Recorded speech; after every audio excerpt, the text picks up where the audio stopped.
বাংলার জমিনে, শুধু বাংলার জমিনে নয়, পৃথিবীর জমিনে একজনই আদি পিতা ছিল। এখন অবধি পর্যন্ত তার নামটা দুনিয়ার জমিনে আছে। শুধু এখন অবধি পর্যন্ত নয়, কিয়ামত পর্যন্ত একজনই আদি পিতা থাকবেন, তিনি হলেন হযরতে আদম আলাইহিস সালাতু ওয়াস সালাম। আমরা মুসলমান, আমাদের একজন জাতির পিতা আছে, যে জাতির পিতা আমাদেরকে চিহ্নিত করে দিয়েছেন কুরআন, যে জাতির পিতা আমাদেরকে শিক্ষা দিয়েছেন ইসলাম, সেই জাতির পিতার নাম হলো হযরতে ইব্রাহিম আলাইহিস সালাতু ওয়াস সালাম। এছাড়া দ্বিতীয় কোনো জাতির পিতা মুসলমানের হতে পারে না। মুসলমানের একজনই জাতির পিতা ছিল, এখনো আছে, কিয়ামত পর্যন্ত থাকবে। কিন্তু যারা জাতির পিতা বলে বাংলার জমিনের কোন মানুষকে সাব্যস্ত করতে চায়, যারা দুনিয়ার জমিনের সাধারণ কোন মানুষদেরকে জাতির পিতা বলে সাব্যস্ত করতে চায়, যারা করেছে, এখনো করতেছে, কিয়ামত পর্যন্ত যারা করবে, এদের ঈমান নাই, ঈমান নাই, ঈমান নাই। আর যার ঈমান নাই, সে মুসলমান হোক আর যেই হোক না কেন, ঈমানহীন মানুষের সাথে আল্লাহর সাথে কোনো সম্পর্ক নাই। ভাইরা আমার, বাবাজিরা আমার, অনেকে এগুলো জানি না, জাতির পিতার নাম কি জিজ্ঞাসা করলে বলতে পারে না, আদি পিতার নাম কি জিজ্ঞাসা করলে বলতে পারে না। এটা আমরা মুসলমান, আমাদের জন্য বড় দুঃখজনক বিষয়। কারণ সন্তান যদি বাপের নাম না জানে, ওই সন্তানকে নিয়েও পরবর্তীতে দুশ্চিন্তায় পড়তে হয়। না ভুল বললাম? পোলায় বাপের নাম কইতে পারে না। যদি জিজ্ঞাসা, কিরে মুস্তাফিজ তোর বাপের নাম কি? আমি যদি কই বাপের নাম কি, এত ভুলে গেছি। এটা কি কোনোদিন সম্ভব? বলেন সম্ভব?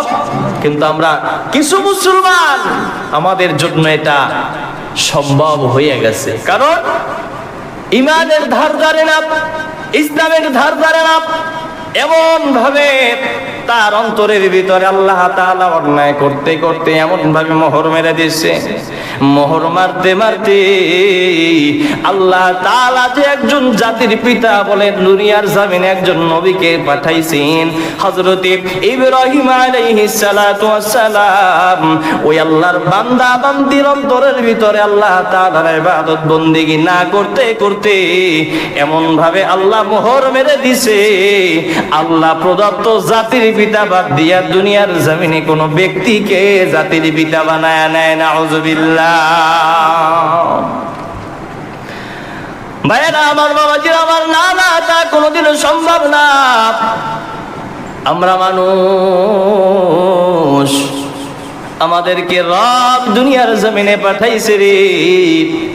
আল্লাহ বলতেছে, মানুষ, দুনিয়ার জমিনে তোদেরকে পাঠাইলাম আমি আল্লাহ তাআলা, কিন্তু দুনিয়ার জমিনে তোদেরকে পাঠানোর পিছনে অন্য কোনো উদ্দেশ্য না রে। আমি আল্লাহ দুনিয়ার জমিনে তোদের মতো মানুষদেরকে বানাইছি, কারণ একমাত্র তোরা আমি রবের গোলামি করবি, ঠিক কিনা? মানুষ ভালো করে শুনে নে, একমাত্র আমি রবের গোলামি করবি। দুনিয়ার জমিনে তোদের মতো মানুষদেরকে আমি আল্লাহ বানাইলাম, আমি আল্লাহ তাআলা তোদেরকে বানাইলাম, দুনিয়ার জমিনে পাঠাইলাম, তোদেরকে একজন নবী আমি দান করলাম, যেই নবীর মতো শ্রেষ্ঠ নবী পূর্ব যুগেও ছিল না, এখন অবধি পর্যন্ত নাই, কিয়ামত পর্যন্ত আসবে না। এমন একজন নবীকে তোদের জন্য পাঠাইলাম, যেই নবী হলো সর্বশেষ নবী।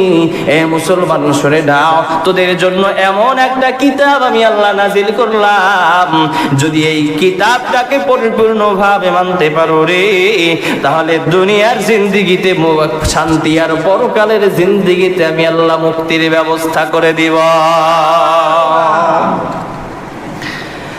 মানুষ ভালো করে শুনে নে, ভালো করে শুনে নে।